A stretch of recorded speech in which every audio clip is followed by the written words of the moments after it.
Okay. It still says 0. Has any of you guys got a counter started yet? Ours never shows counters, but it says Dhammarato is recording the call. It had said it started, and now it went to that it's recording. Okay. Well, let's assume that it actually is recording.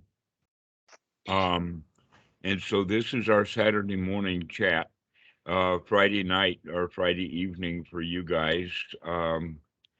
And that Todd had started asking a question about anticipation or sitting down for meditation with the expectation of getting something, doing something, putting the mind into a certain state, all of that kind of stuff. And what I was pointing out is that that anticipation or that excitement is something that's trained into us in our culture.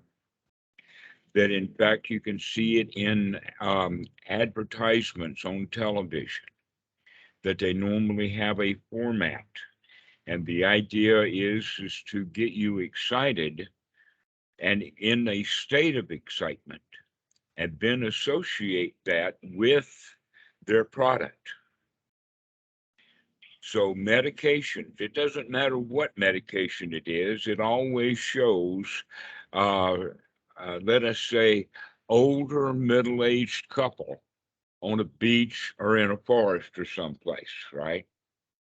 That whole shot is because that's their target audience for selling that medication. Uh, I also remember how easy it is to get dogs excited. That in fact, one of the things that I can find really interesting here with these dogs is food is about the only thing besides my coming home that will ever get them excited because they've never been leash trained and they have freedom to go wherever they want to anyway. Um, but there's a lot of stuff that goes on with that. That in fact, Bhikkhu Buddhadasa talks about it in his book on hunger and happiness. That in fact, hunger and happiness are deeply related in our culture in the sense that we get hungry for something and we take happiness from getting that which we are hungry for. And that's what we see as the gratification is getting that which we want. Now, there's a little bit more with that, and that is it's not only the gratification or getting what we want or having the satisfaction, it's also the anticipation. An example of that is when the guy gets his paycheck. When he gets it, that's just a piece of paper. So why is a piece of paper making someone happy is because of the anticipation in his mind of what he's going to do later now that he's got the paycheck. I have read that we get the dopamine hit from the anticipation of an event rather than the actual event itself or the actual. Right, that there are different chemicals. That's a very good point. I'm glad that you brought that up. I was actually going to miss that one. That is actually the anticipation of gratification that kicks that dopamine off because that's like the last inch of the mile or is actually the motivation because just thinking about doing it makes us feel good. And so it's built right into the genes, it's built right in. But the way that society operates is that it uses these instincts that we have and then manipulates them. For instance, we're all territorial.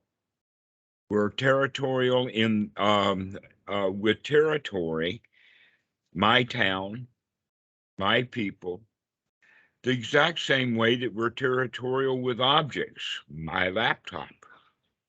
my cell phone. That in fact, if you've noticed it, have you ever, because of some reason or another, used someone else's cell phone? Maybe they need Wi-Fi, or maybe they need help with a program, or maybe you need to use their phone or whatever like that, and you use somebody else's phone, and you don't like that phone. It's foreign. It doesn't operate the way my phone operates. Okay, so that whole territorial instinct that we have is a way of manipulating people. Because if it's mine, then it's good, and if it's not mine, it's not good. Or if it's foreign, it might be dangerous. That instinct is what operates world politics at every level of unifying with one group by dividing away from another. This is also what causes hierarchies, to where the reality is that we live interdependent. We live in a network. We don't live in a stratified society other than in the minds of the humans. And one of the ways we have, for centuries, many centuries, placed upon that hierarchy is by looking at a person the way that they're dressed, and you immediately know where to put them.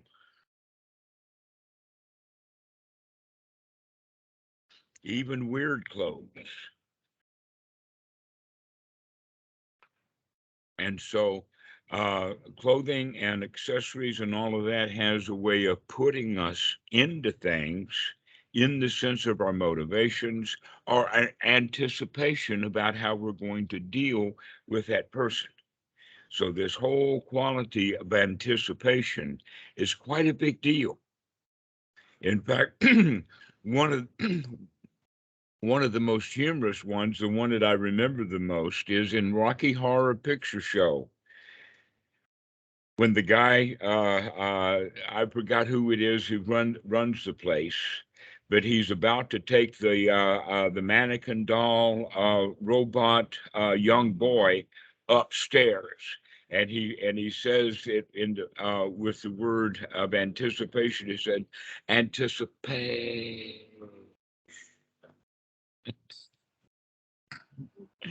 Anticipating. All right. So the anticipation is often better than the event. That in fact, sexuality has a whole lot more to do with anticipation, because the event and then it's over.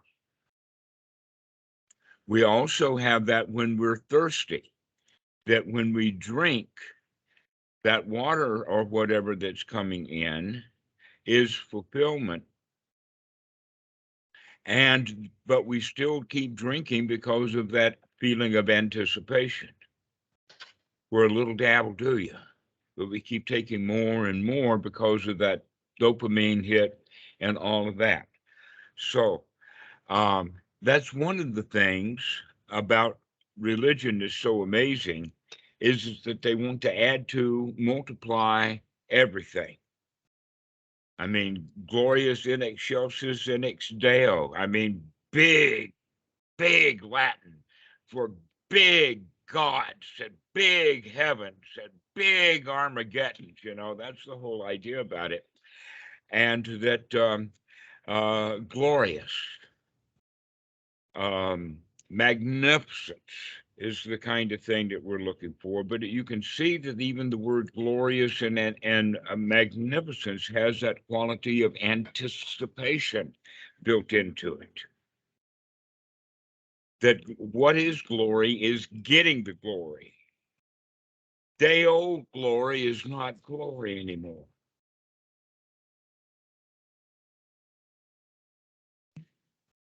So this is the way that we have structured our society, and this is one of the reasons why we are almost always left in a sense of desire, is because we got our dopamine hit, which was what we were looking for, with the anticipation, But so the lighting of the firecracker and watching the fuse.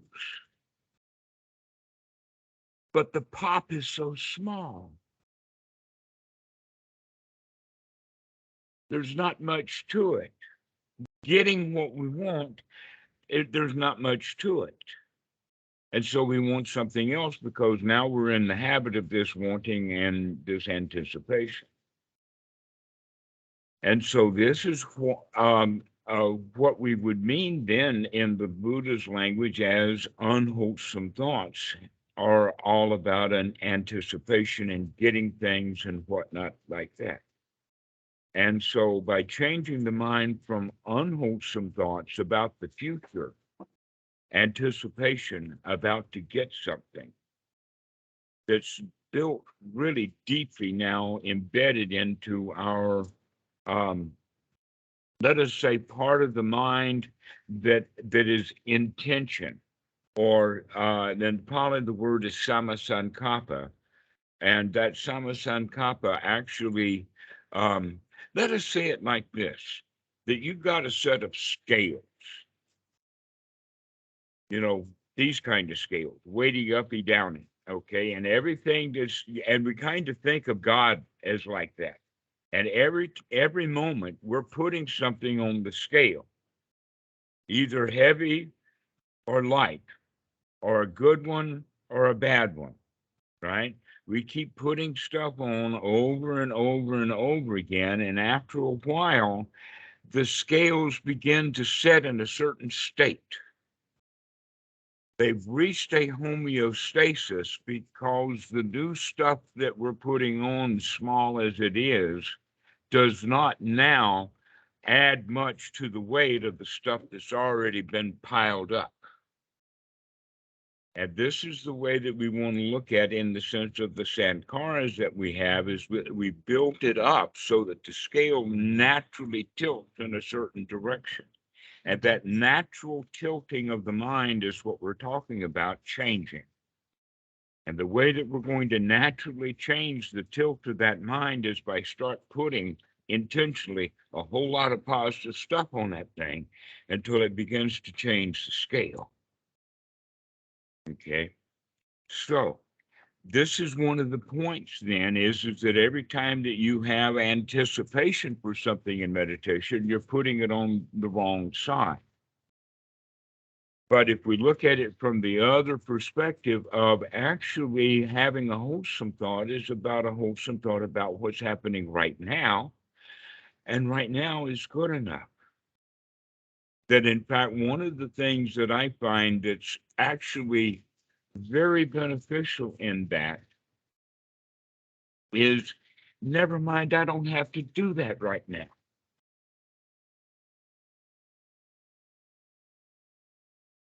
Or what a relief it is that I don't have to do anything. I don't have to go do something for the server right now. I don't have to go feed the dogs right now. I don't have to get out of bed right now. I don't have to even go to the toilet right now. Well, let me make sure. No, I can wait again.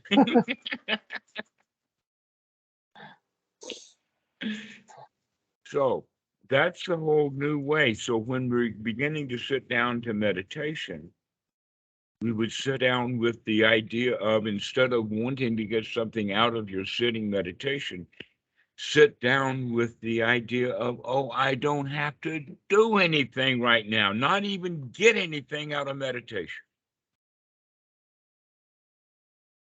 That I don't have to get anything out of it anymore. Because that's that anticipation of wanting something that we don't have and get anticipated so that we go get it. And then the last part of the anticipation is after we know that we are going to get it, but we haven't gotten it yet.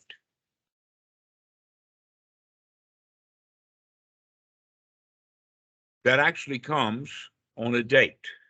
I don't know how many of you have been doing any dating, but there's a point on that date when you know you're going to get it, but you haven't gotten it yet. And some guys who are so insecure, they're getting it and they don't think they're going to get it yet.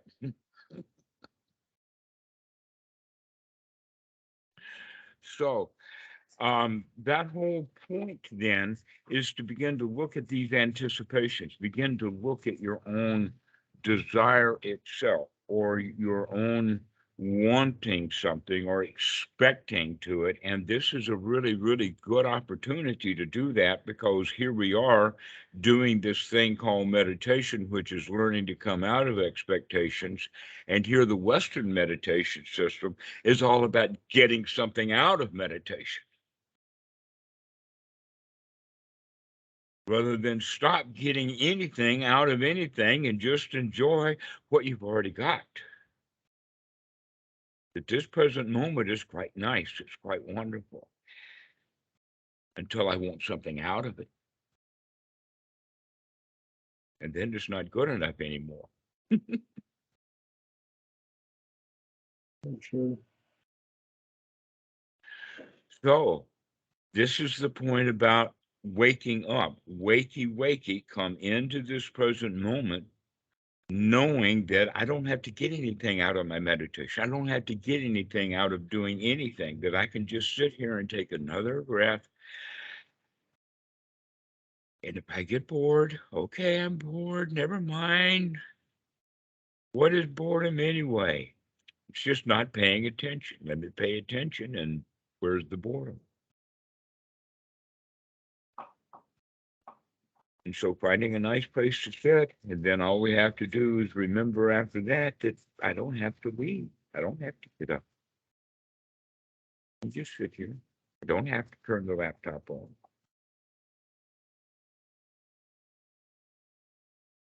Just sit. That's the whole point, is to learn that things are already right now good enough. At least good enough to be a paradise. May not be a heaven, may not be perfect. But our society teaches us to make these two things, paradise and heaven, enemies. The good is absolutely destroyed by the perfect.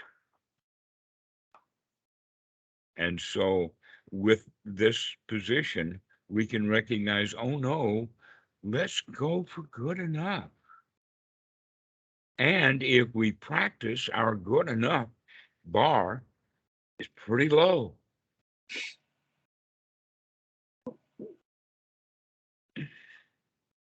So the perfect bar, way up there. But paradise, that we can lower the bar. I mean, this is paradise. All we have to do is stop judging it to be not paradise. And I choose the word paradise because that introduces the story of Adam and Eve. It's right there in the Bible, and the Christians miss it completely. And that it is our knowledge of good and evil, and having to put up with our decisions that we have made about what's good and bad, is what destroys our paradise. Whatever paradise is in, if you don't like it, it's not a paradise. Whatever paradise you're in, if you find fault with it, that it's not good enough, it's not paradise. And here you are sitting down in paradise, wanting results out of you being in paradise. In fact, you're already in paradise. Where's the only place to go now is out of paradise, which is also the story of the Pilgrim and Pilgrim's Progress. You know what a pilgrim is? He's the dude who's on his way to the holy site, right? Well, what happens to the pilgrim when he gets to the holy site? No longer a pilgrim. Well, is he a pilgrim anymore or not is his own mind. And most of us who are in such a habit of being a pilgrim, once we get to the holy site, we continue to be on our pilgrimage, and we'll have to leave that holy site to go to the next one. And so he winds up spending 99% of his time, more or less, between the holy sites, but at least he's touched base with several of them. And that's the way that we make progress. And here you are, pilgrim, in your holy place. You're in a shrine right now. You're in a temple of the human body. Where is there to go? Here we are. This is good enough. All we have to do is stop judging the environment that we're in, judging the paradise. And so this is another way of coming back to the point of when you're sitting down for meditation, sit down with the idea that finally I've arrived home. I'm now in paradise. Now there is nothing left to do. And I can finally relax because everything that needed to be done has already been done. There's nothing left to do except just experience and enjoy that everything needs to be done has already been done. This present moment is perfect. Whatever had happened in the past was good enough to get you here alive and safe and contented. Marvelous journey. But now we can just rest. We're at home. And that's a marvelous feeling to allow yourself just to feel at home. You're at rest. And anything that house needs can wait.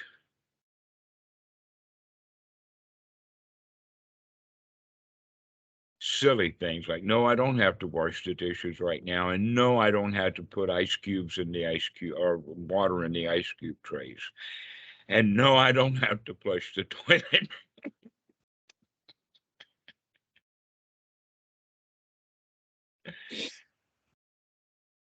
And if you think about, look at all of these rules and all of this stuff that we're supposed to do in order to have a happy life. In fact, no, you don't have to do anything. You're already in a happy state. Just sit down and relax.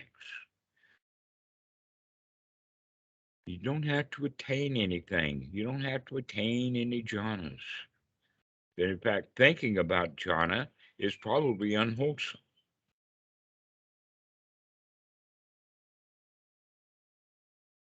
That when you're not thinking about jhana, what you are thinking about perhaps is applying the mind to the wholesome. And if you're doing that, you're in the jhana.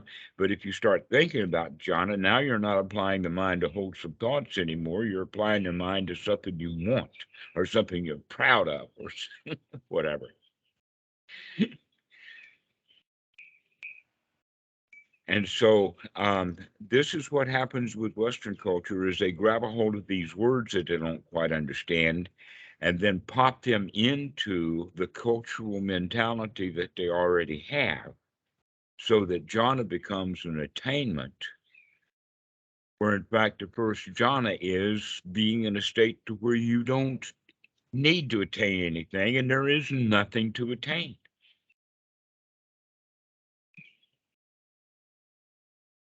So jhana is almost always anticipated. And we do it through anticipation. So, Todd, what do you have to say about this? Yeah, I think that's exactly the moments that I realized what I was doing in that kind of anticipation of craving some sort of state. It was exactly that sort of thing. As soon as I dropped it and felt just present and okay with the moment, ironically, those good lush feelings came on spontaneously as opposed to the contracted internal tension that was there before. And I found even the past couple of days I had a longer sit and there was some back pain, but I just watched the sensations. Like I don't, I've been really working with desire and aversion, and seeing when the aversion to pain comes up, what is it really, and just watching the sensations as opposed to contracting around them and being like, oh, I don't want this feeling, and just being able to look at it and see what it really is, and most of the time it's sort of a paper tiger. And then the other day I don't know, I don't know if it was a jhana specifically or whatever, but after being there for a while and just being okay with it, I could feel the sensations, but I was in a very concentrated, calm place. I could tell one of my legs was completely asleep, but it was fine, and it was just okay. I was in a very comfortable, stable place where I don't think I was. I mean, I know I was awake. I wasn't like drowsy or anything. It was just a very concentrated, calm place where it was okay with the sensations that were otherwise, considered to be uncomfortable. And notice how starkly different that state is from the state of wanting something out of your meditation. Yeah. The irony is, after that, the next time I sat, I wanted to get to that spot where I was okay with it again. Very, very common thing for students to do. Let's talk about back pain for just a moment, because people do experience it. Mostly they experience it because the back is now doing things longer periods of time and is getting tired. And so when the old masters talk about watching the back pain, there's more to it than what we normally think of as just watching it. That a much better way of thinking about it rather than watching it is to think about playing with it. And an example has to do with that is that if you're sitting up straight like this, then gravity is pulling us straight down. Engineers know all about centers of gravity. I mean, if you don't if you don't do center of gravity with everything you do, you're not an engineer. Cars are designed around center of gravity. And if your center of gravity is upright like this when you're sitting upright, then that's great. So we need to start to play with postures to find out what, instead of, oh, this is a comfortable posture, let's experience them so that we can actually find what is a really good balance point. Now, when there is back pain, normally that happens because we're not up straight, and that the gravity is pulling us in one direction or another, and then the back has to compensate for that, and that's why the back gets tired. Now, some monks can slump and be great. Westerners, for some reason, though, when they slump, their back hurts a lot.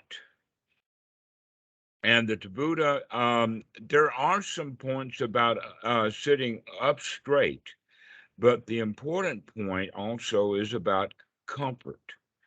And so if you can sit more comfortably by sitting up straight, then the way that we can do this is by playing with it when the back pain comes, because that's the time that we need this most. And so that would mean then that when you're breathing in, as you're breathing in a way that it kind of raises you or straightens you out. And so we begin to sit a little taller. And then as we breathe out, we kind of relax and let that slide just a little bit. But while we're doing that in and out breathing, rising and falling with the body itself, now we can begin to play more carefully or closely with that back pain. Can we find out what muscle group it is that's in pain because it's overstressed, and can we relieve the stress from that? Can we sit in a different way that changes our muscle positions a little bit? Can we actually twist and turn and get the body to relax those muscles? That this is the whole point of Anapanasati, is experiencing the body. And here is a wonderful opportunity to do that. When there's back pain, experience the body, but now we're experience it not like a I started to use the word stoic, but I'm using it in the Western mentality way of doing it. Uptight, drill sergeant kind of way, rather than what we're doing here is we're relaxing. The whole point of this is to relax. Step 4 of Anapanasati specifically talks about relaxing the body intentionally by knowing the body. Unfortunately, it's gotten some pretty highfalutin translations, and the highfalutin translations make this process highfalutin by using words like tranquilizing the body, right? No, we're just talking about relaxing tight muscles. Just relax. This is an ordinary kind of process. This is not highfalutin. This is not religion at all.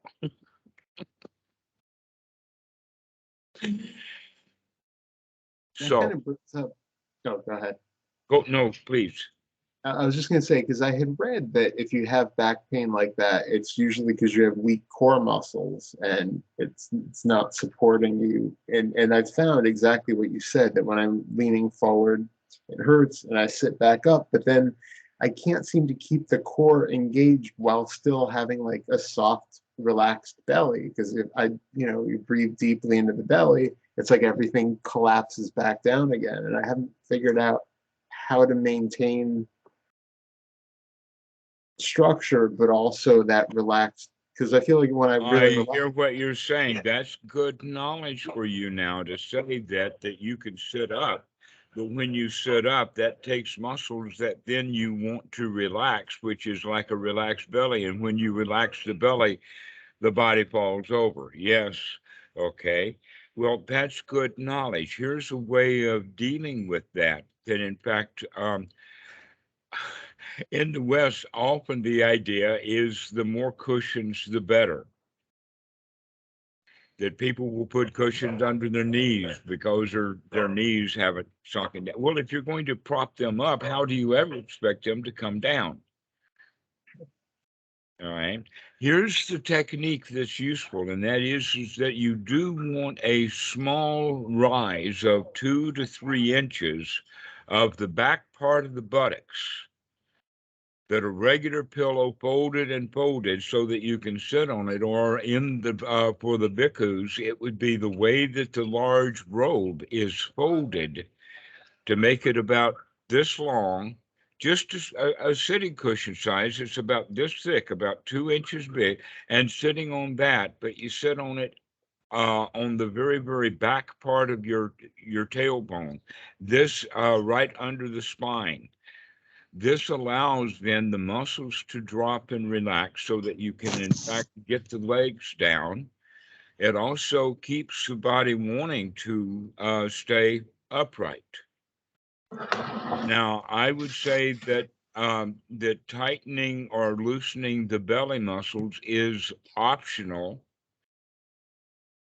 Can you That the see that? important thing is comfort. Yes, that's the cushion that we're talking about. You can also take that and fold it. Take that round cushion and fold it and just sit on the folded part so that it elevates the butt. That allows then for the knees to drop. If you have too much comfort too close out front towards the knees, so what you want to do is to actually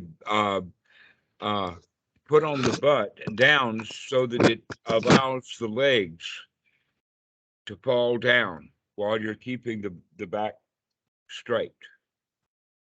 This is the way that will help. Also, from time to time, but we don't want to make it a crutch, but to sit against a tree, to sit against the the building wall that you're on, and sitting next to the wall will then allow you to play with your body to know for sure that the body is erect because it's against the wall. But it may not, even though that it's completely erect because it's against the wall, is actually completely correctly balanced. You may, in fact, want to move out against the wall so that you can relax a little better. The important part is to be both balanced and relaxed. And that's close to being completely upright, but not exactly. And so you have to learn to play with this kind of stuff. Well, guess what? If you're going to sit there anyway, why not play with this kind of thing? To just play with it, because we're just, learning how to relax the body. This is all part of breathing. And the rising and falling, by the way, does not necessarily have to be the uh, the lower abdomen. I think that that's partly a translation error that's been around for a long time. When I was in the kid in the 1960s, they called it navel gazing. Have you ever heard of that term? That fully indicates navel is down in the lower abdomen, right? This is not what we're doing. We're relaxing the whole body, not a particular area of the body. And that, in fact, the relaxing of that out part of the body has to do then more with breathing. That, in fact, if you have been a musician, especially wind instruments, you know about, or singers, they know about diaphragmatic breathing, which is exactly what we're talking about. We're talking about the diaphragm, not the abdomen. Sorry about that, but the Western Buddhism, that's one of the other mistranslations. The diaphragm is a little bit above the belly area, and it's more in the hara here, lower than the tips, where the sternum, that area of the body. And also get in touch with your breathing by beginning to know where your diaphragm muscles are. This is part of the rising and the falling and getting used to watching what the body is doing. Play with the breathing. Play with very, very short, quick in-breath, and then a very, very long out-breath. Then play with a very slow in-breath, followed by a very hard exhale out-breath. These are some of the things that we can play with and that will help us to understand the body. But the whole point about the understanding of the body is to find where these tensions are that have been built up, sometimes in the neck, sometimes in the lower back, sometimes back pain is not really back pain, it's kidney stones. But the kidneys are located in close to the back, very close to the middle, but actually on the right side. And so that's where a lot of people have lower back pain. They'll have lower back pain on their right side. They need to go to a doctor for that because they need to get that kind of stuff checked out. But other than that, there's wherever the pain is, play with that pain. Making sure that you understand that you're calling that sensation in the body pain, and the word pain is loaded. And it's loaded with I don't like it. To where actually the body is just a messenger.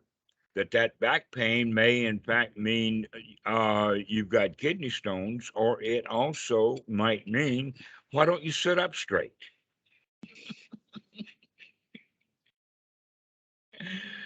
So these are the things to play with, to get to know the body, that a lot of people don't really quite put this together, but these are the whole point about the first stage of the Kāyānupassanā is that we're playing with the body because we want to understand it well, because we want to understand it to make it more relaxed and comfortable.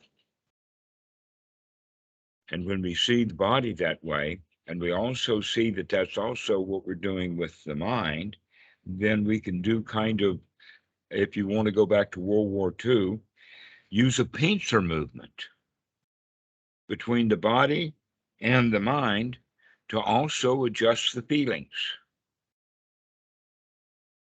But I'm not going to get my feelings adjusted into comfort zone if I don't already have the body adjusted into comfort zone. This is one of the problems with meditators who are sitting in pain. They're never going to get anywhere because they're already not in a comfortable position. That comfort is in fact part of the definition of the word sukha. If you don't have comfort, you don't have sukha. You can't have it. Sorry. That's just, I mean, if you're uncomfortable, you're uncomfortable. And so we have to get the body into a state of comfort and also getting the mind into a state of comfort. Well, guess what? Going back to the early part that we were talking about, and that is the state of anticipation is not a state of comfort. It's a state of excitation. And so by wanting something from meditation, you're actually going in the wrong direction. You're exciting the mind rather than telling the mind, hey, man, chill out, no place to go, nothing to do. Just sit here and watch the body and help it relax. And when the body and the mind are together relaxed, that's when we can feel in our feeling system the feeling of safety, security, comfort, and satisfaction. And those are the four ingredients. I got this right out of the Pali Dictionary.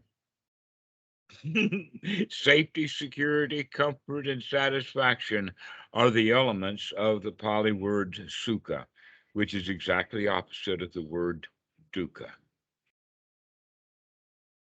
And so this is how we get ourselves out of dukkha momentarily. And if we can practice that momentarily, we can do it again momentarily. And we can do it again momentarily. That's the whole process. Now, the Westerners have the idea, oh, well, I want to not just do it momentarily. I want to do it good enough so I don't have to do it anymore. And the answer to that, if you do it often enough so that it becomes second nature to you, then you don't care whether you don't have to do it anymore or not. that you want to right now not have to do it anymore because right now you can't do it. And again, we're back into that state of anticipation. Funny how the mind works like that. It's all backwards in things.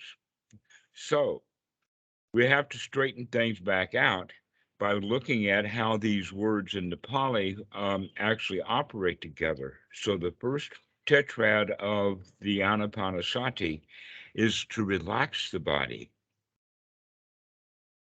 And also the Sita Nupassana of understanding the mind.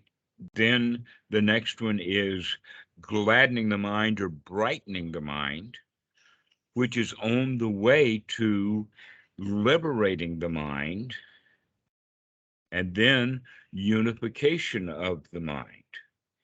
Now, that unification of the mind, that samādhi, does not mean concentration. We have to be very careful about the word concentration because it's got variety of definitions to it. And every time a student uses the word concentration, I'm listening. Yes, yes. What kind of concentration are you talking about?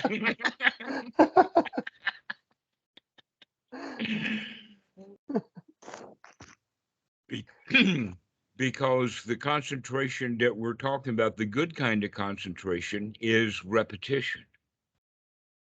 Over and over and over and over and over again. That's the kind of concentration that we're talking about, to keep coming back. Never mind, start again. Never mind, start again. Keep coming back, and we're building sati that way. That's the good kind of concentration.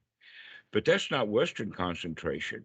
Western concentration is trying to take the mickey out of it, trying to push and force and grab and anticipate and get something, right? And that this is why we mistake that word samadhi, because the word samadhi is gathering together the factors that we need. And the gathering together of the factors that we need are actually very easy to do when we're paying attention. And that is, when we're paying attention, that it's easy to remember that I can have a wholesome thought rather than an unwholesome thought. And that's the whole key, is to coming out of the hindrances and staying out of them. That's the repetition part, is to be able to sustain it, to come out of it and to stay out of it, to come out of it and to stay out of it, to come out of it and stay out of it. What is coming out of what? Coming out of wanting something, coming out of anticipating for something. Just come out of that and be satisfied, and then learn to sustain that and let that grow. So this is the way that Anapanasati is structured, and that each one of these, the four tetrads, have four elements in it.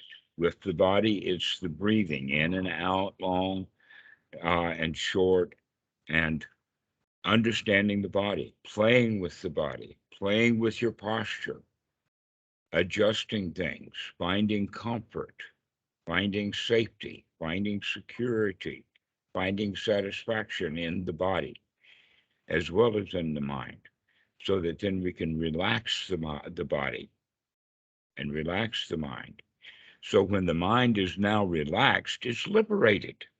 And when the mind is liberated through the lack of hindrances, that means that now all of the factors start together in the mind, and the mind is unified and whole. And Bhikkhu Buddhadasa talks about it in the sense of fit for work.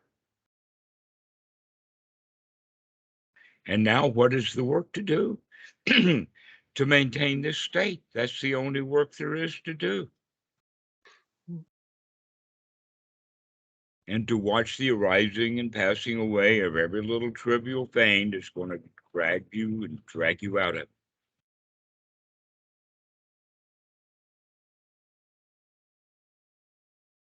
And so I really appreciate your talking to me about the anticipation and the back pain, because they're actually interrelated, because we're doing the same things with both of them. And that is, never mind the back pain, let's find comfort. Or never mind the mental pain of wanting something out of the meditation, let's just relax that too. I really appreciate all of your advice on it. It all hit home. Thank you. Robert, do you have any comments?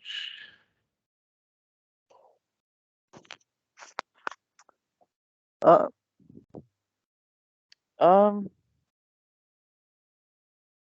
a good question. Thank you for asking it. I do. Sometimes questions come up, but not really any that come to mind at the moment. Okay. Well, great. This has been a good talk. Not as long as others, but this has been good. Anybody have any other questions? Anything to say?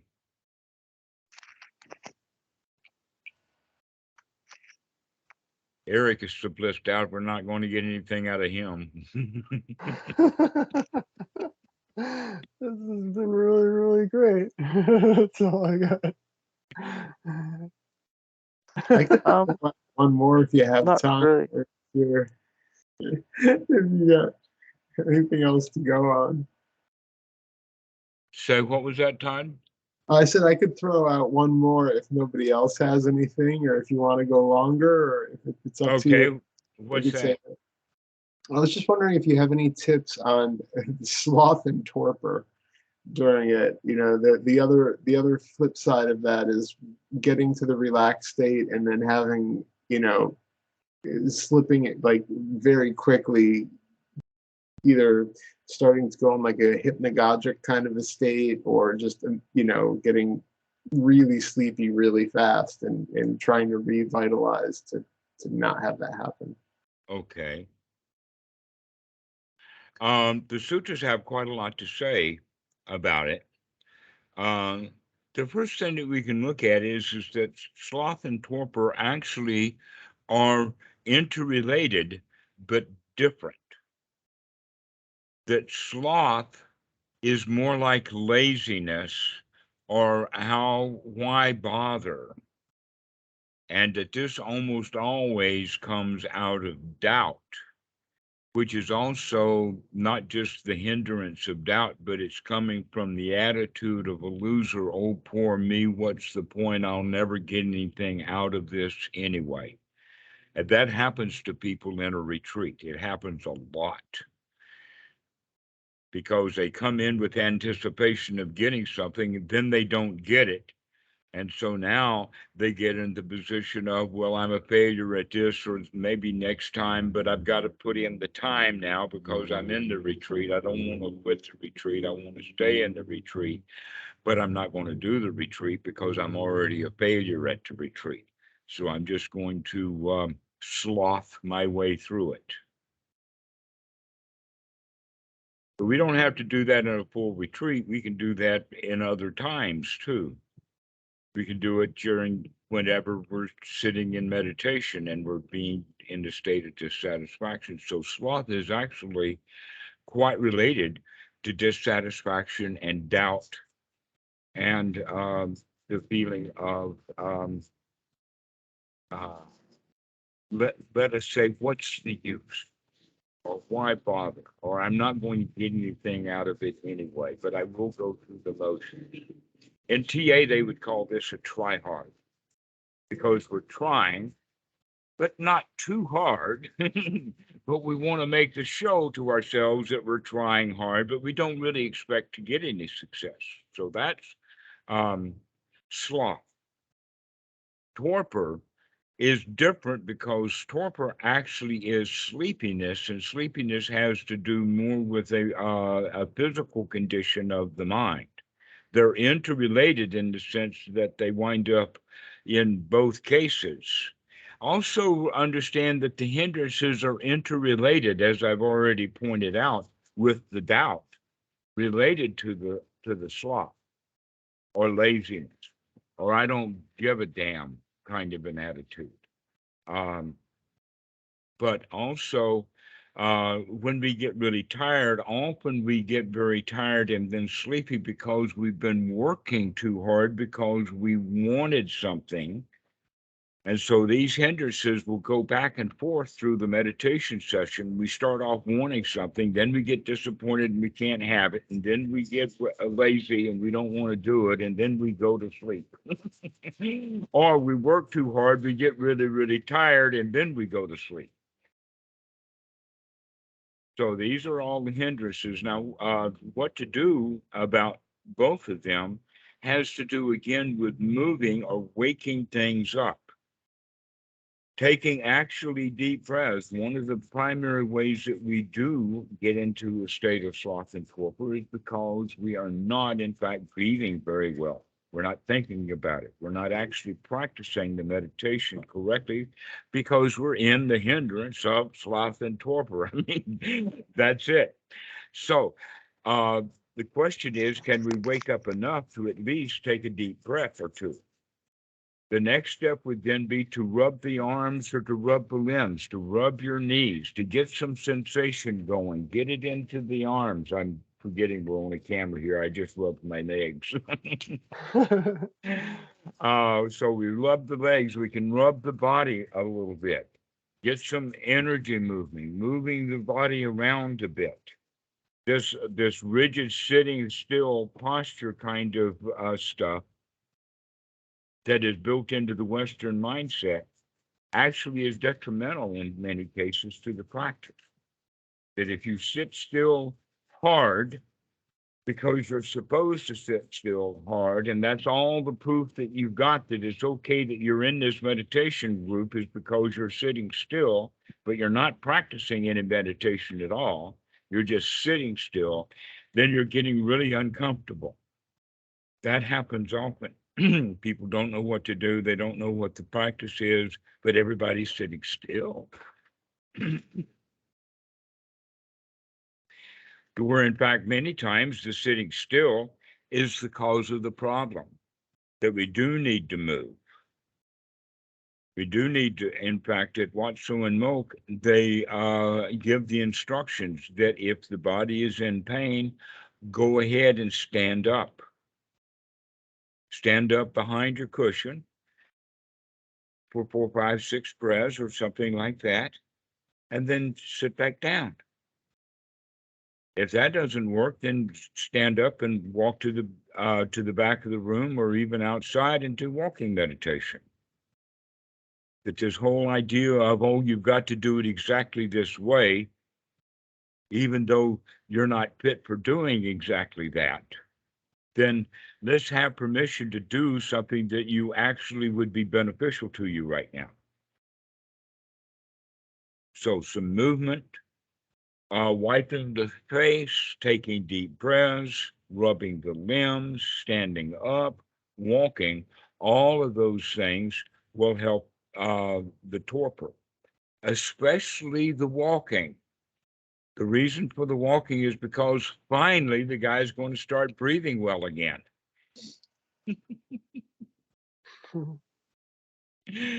Because all of the stuff that he was doing of rubbing his arms and his legs and his hands and his face and standing up and all of that, he's still not breathing. He hadn't figured that one out yet.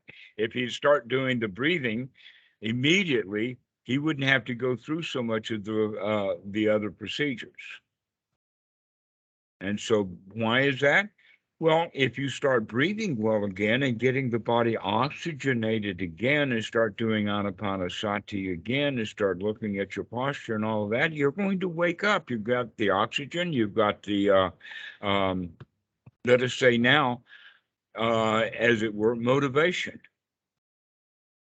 That you could say that sloth and torpor actually have the lack of motivation. And so you say, well, wait a minute, you just talked 10 minutes ago about how terrible motivation was.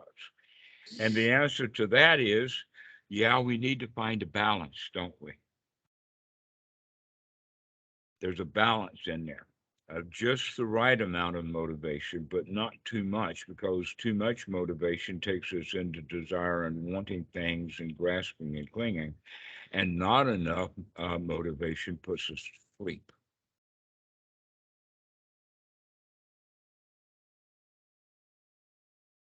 So that'll help you to figure it out. Thank you very much. I'll play with that absolutely this week. All right, guys. Well, let's finish this conversation then. Eric, I'm really thrilled to see you again. I mean, my heart's just a pity pat. I'm so happy to see that you're back in the what. Great. I'm too. I'm so happy to be here. Like a great, nice big family here. I love it. Great. Robert, we'll see you too. Maybe.